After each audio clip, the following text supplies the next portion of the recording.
I'm Paul Perrello, and welcome again to the Philly Factor. Did you know that Philadelphia has a neon museum? Yeah, that's right, it's true. It's located in an old warehouse at 1800 North American Street in the Kensington section of Philadelphia. It is the result of my next guest's dream to open up a museum to showcase the dozens, if not hundreds, of neon signs that he has acquired and restored over the course of his life. Len Davidson's stop along the Neon Highway Valley started back in the 1970s when Len was working as a sociologist at the University of Florida. Well, a conversation with a friend sparked remembering road signs that dotted the landscape of America, and the rest, they say, is history. Well, Len, that quickly, I guess, transformed a hobby into a passion for neon signs for you, did it not? Well, the passion goes back before the 70s. The passion goes back to growing up in Philadelphia and going to basketball games with my dad, and then afterwards going to Levis's Hot Dog and seeing a giant 13-foot hot dog. Yeah. So, you know, picture being a 10-year-old kid and seeing this 13-foot hot dog as you're going over cobblestone streets.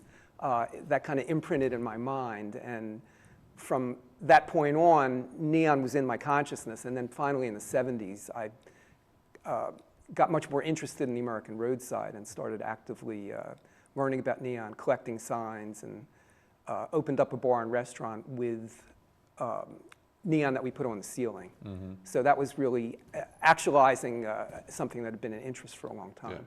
Yeah. When you see neon, you sort of know neon. The reason why I'm doing this is because, you know, I remember growing up too in South Philadelphia. My uncle had a flower shop, sure. And the name of the flower shop, Perrello's Flowers, was right there in the front window, and it was a green neon sign. Right. So that was my first exposure, exactly. You know, with neon. So when you see it, you know it. But can you sort of describe what neon signs are, how we know what a neon sign is? Well, it's harder to know now because they're perfecting LEDs, which is a different technology. So sometimes you'll see a tubular sign, and it might, right now, it very often might actually be LEDs. Wow. But for years, from the 1920s through 10 years ago, virtually everything was neon. And you could tell neon by the glow, by the colors. In Philly particularly, we had a wonderful community of neon tube benders and neon sign people, and we made fabulous signs here in the city, not just words like Perrello's Flowers, but you know, the sign. There might be 5 sign men when your family said we needed a neon sign, so they'd call up the 5 people. And one of them might say, yeah, I'll do Perrello's Flowers, but another one might say, why don't I do a flower, or whatever their imagination would come up with. You know, maybe we'll do pots of flowers or something like that. So as a result, because of that competition, because neon was relatively cheap then, we had fabulous signs in the city. Figural signs, pictorial signs, animated signs that looked like they were moving. Yeah. So I'm not putting down the flower sign. I mean, that's a wonderful thing, but, it was, but there were a lot it was more nothing elaborate. things. It was a green neon sign. That was about, they must have went on the cheap. I guess, you know, my uncle opened the flower shop. He put the money into the shop but not into the sign, but that's what I remember is a green sign that hung in the front window. Well, down the street, you'd go to Termini's Bakery, which is still there, and they've got a 20-foot neon sign, which was made in 1940, and instead of the 1 tube that the flower shop had, they've probably got 25 tubes on that sign. Yeah, yeah. We're going to be showing some examples of the neon signs that Len has in his collection. So I mentioned that you have, if not dozens, hundreds of signs? About 150 in the collection. Yeah. So where does one go to, I mean, look, if my flower shop was still around, I'd give you the sign for your museum, but that probably wound it up in the trash can, I'm sure, somewhere. But where do you find these signs? Well, sometimes people do give them to me. A business closes and they want to sell the sign or they want to give it away. Philly's had a lot of abandoned storefronts or businesses where the neon sign doesn't work. So I might knock on the door, go into the business, ask about the neon sign. And one of the best signs I got was an old neon clock that I got in South Philadelphia where I was talking to a jeweler in his business, and he said, wait a second, I've got an old sign down in the basement. And he pulled up this, and he said, it doesn't work. You want it, and you could have it for $50 or whatever it was. I forget the amount. But it was a mint condition 1930s neon clock, and it had one broken tube on it. And had he repaired that tube, he would have had a fabulous sign. So I get them in all kinds of ways. I have gotten them through the internet. I know kind of a network of people involved with neon because I did a book about neon. So that gave me lots of connections with people in the business. And I had a neon business for a long time. Yeah. I still do have that business. We just saw the Buster Brown sign just Yeah. a minute ago on the screen there. So, Yeah. people would say Buster Brown looks like a cartoon character, but Buster Brown was a line of shoes. Line of shoes, yeah. You went to the Buster Brown store to get your shoes for school when I was growing up. And for that particular sign, you went to 4th and South. There was a business there called Weinstein's Buster Brown Shoes. And when that business closed, they got rid of the neon sign. So at that point, there was no neon left on the sign. It was simply a metal sign. Those Buster Brown signs were made in St. Louis, and they were shipped to Buster Brown's shoe stores around the country. Right. So somebody tipped me off when the sign was coming down, and there was this 6-foot wide or 5-foot wide Buster Brown metal sign on the street, which I took, and then I had to figure out how to get the glass. And fortunately, I was cruising around looking for old neon signs one day in New Jersey, and I was in Elizabeth, New Jersey, and I saw an identical Buster Brown shoe sign on the outside of a store there, and it wasn't lit. And I asked the people inside, are you doing anything with the sign? And they said, no, you want the glass? And I got a ladder and took down all the glass, and all of that was original glass from the 1950s, and it fit on my Buster Brown sign from South Street. So that's one of the pieces in the museum now. Yeah. We saw the different colors with the Buster Brown sign.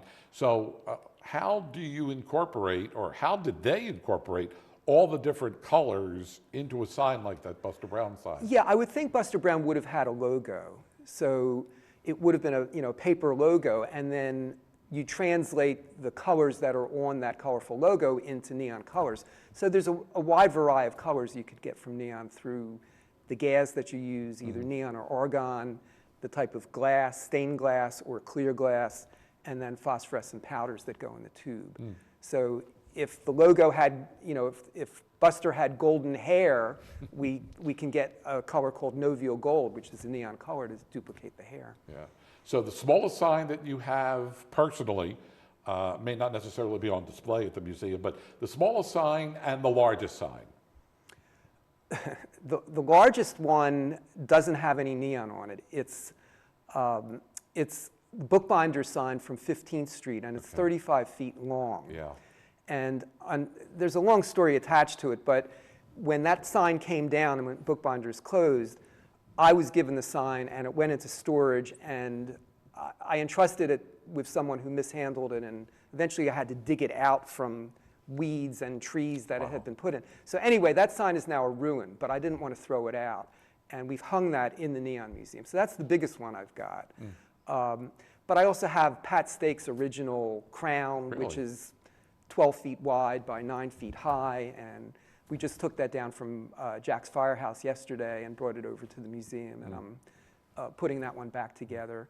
There's some very large signs, but typically the bigger signs tend to be 5, 6 feet by 4 or 5 feet, big outdoor signs that we have hanging around the perimeter of the museum space, and then we're going to put smaller window signs on the walls. And the ceilings are 25 feet high, so I've got plenty of room for hanging large signs there. Yeah.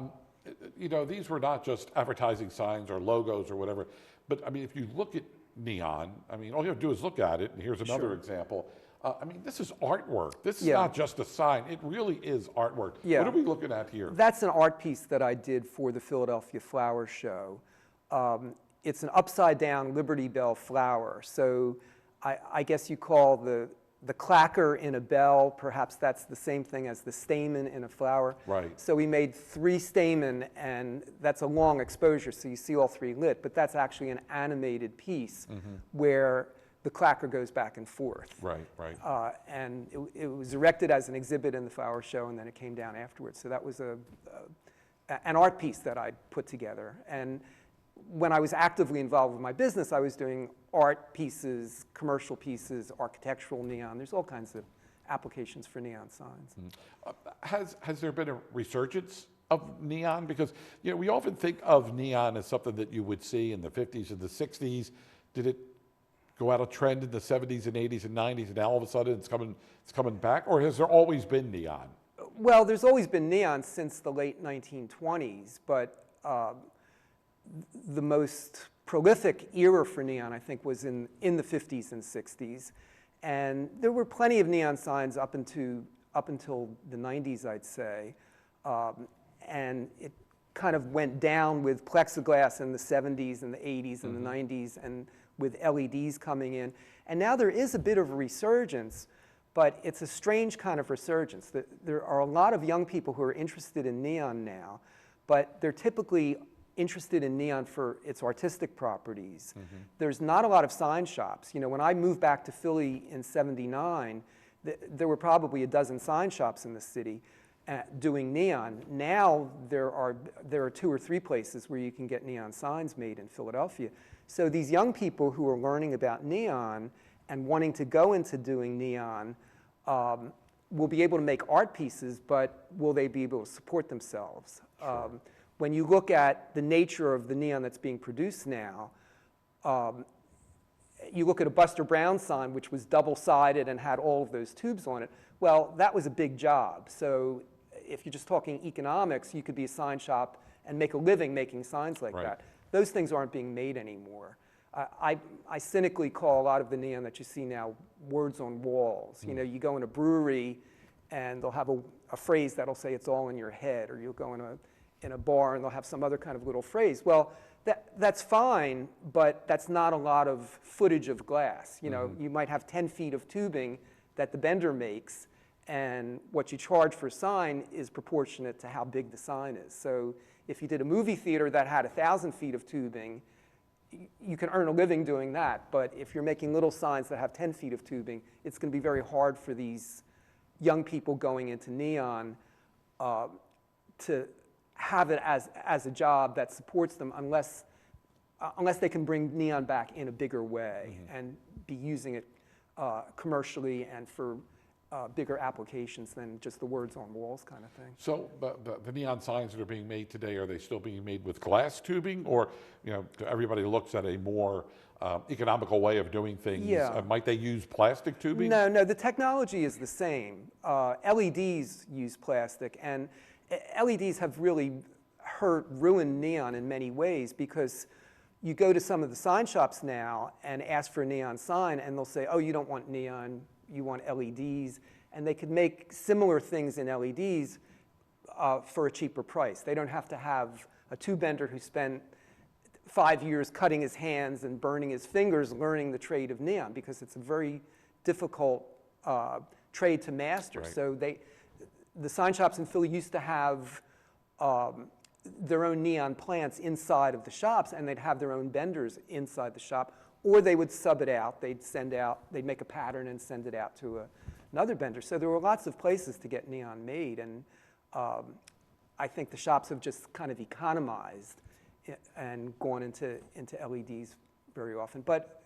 I'm not trying to put neon down. There certainly is an interest in it, and I always encourage people to look into neon to make neon signs. But sometimes I feel like I'm pushing rocks up against up against the hill. Yeah. What made you decide then, perhaps it's having these 150 signs just laying around the house or in storage? Yeah. What made you decide then that you wanted to open a neon museum in Philadelphia?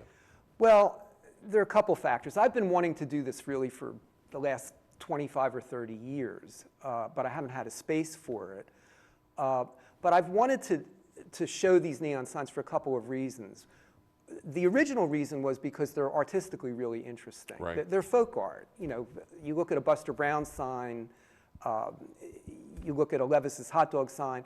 The people who made those things were not trained in art, but they had a sensibility that came from the golden age of comic books, from figural logos that were all around in the 50s and 60s. So they came up with these kind of interesting things that a trained artist really wouldn't have thought of typically.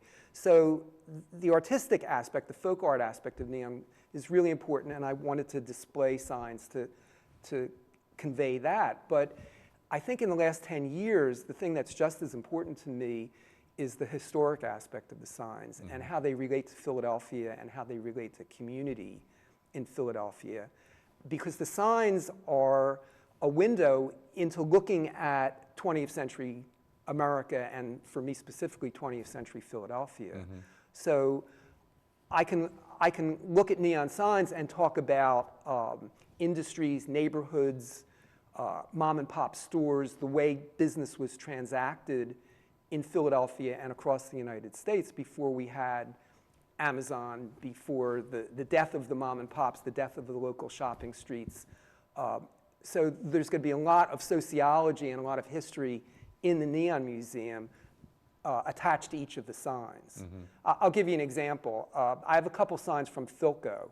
Right. I don't know if you remember Philco, but it turns out Philco was a huge manufacturer in Philadelphia. They had, I think, 6 plants in Kensington.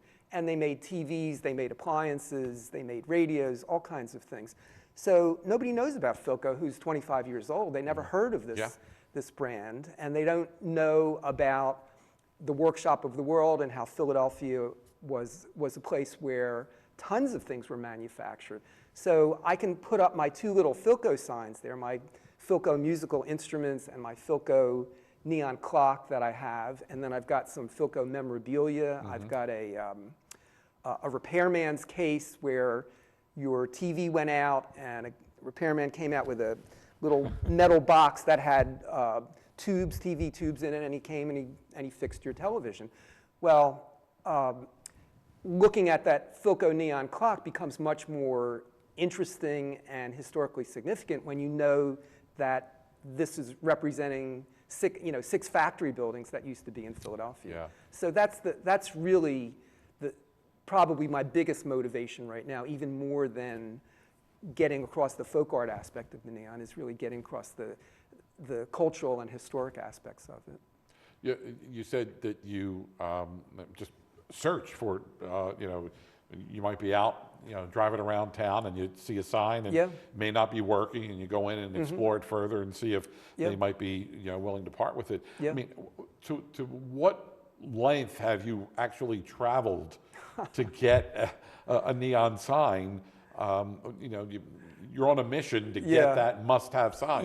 How far have you traveled? I've gone to St. Louis. Really? A guy contacted me who had a Howard Johnson's, and the Howard Johnson's chain was no longer happening anymore.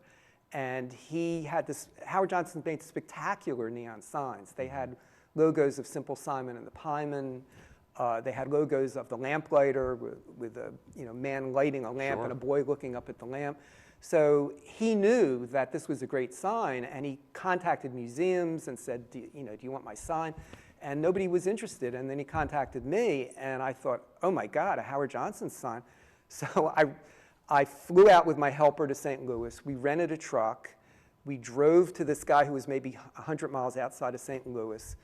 We crawled inside of his sign. It was a double-sided sign. It was a huge thing where you could get your body between the 2 panels. Right. And we had to do that to disconnect wires and housings and tube supports. We took off all the glass and put it into our truck that we had rented and drove it back to Philadelphia. So there are fanatics who have done much more than that. I mean, there are neon people around the country who have been setting up these museums, and there's a museum in Los Angeles, there's one in Oregon, there's one in Cincinnati, and those people do the same thing as me. They go around the country looking for signs, and some of them have much more resources than me and can afford to buy signs and travel more than I can. But I've been able to get some wonderful signs over the years. Has there been one sign that you so desperately wanted, but for whatever reason you just you couldn't acquire? I think the one sign that's most valuable to me, which I have acquired, is the Levis's hot dog. One of the signs that I would like to acquire, but in a way it's good that I haven't, is the Giles and Ransom animated bulldozer, which is up in Ben Salem. That's probably the most spectacular neon sign I've ever seen. Is that what we're looking at on the... That is it. Okay. You're looking at it now. Right. So Giles and Ransom used to be on Hunting Park Avenue. Okay. And that sign was on Hunting Park Avenue. It's a double-sided porcelain enamel sign covered with neon with stainless steel cases. And I don't know, maybe 25, 30 years ago, the sign was down in Bear, Delaware, and almost all of the neon had broken off. Animals had gotten into the body of the sign. It was just sitting on the grass in front of Giles and Ransom's Bear, Delaware location. They brought the sign back up to Ben Salem, where they had moved from Hunting Park Avenue, and they put out a request for, for a bid kind of thing for restoring the sign. So I got to restore the sign, and it was like a privilege to work on a sign like that, because I'll never see a sign like that again. Yeah. It's animated so that the driver shifts gears, and then the tractor treads go around, and then he shifts gears again, and the tractor treads stop.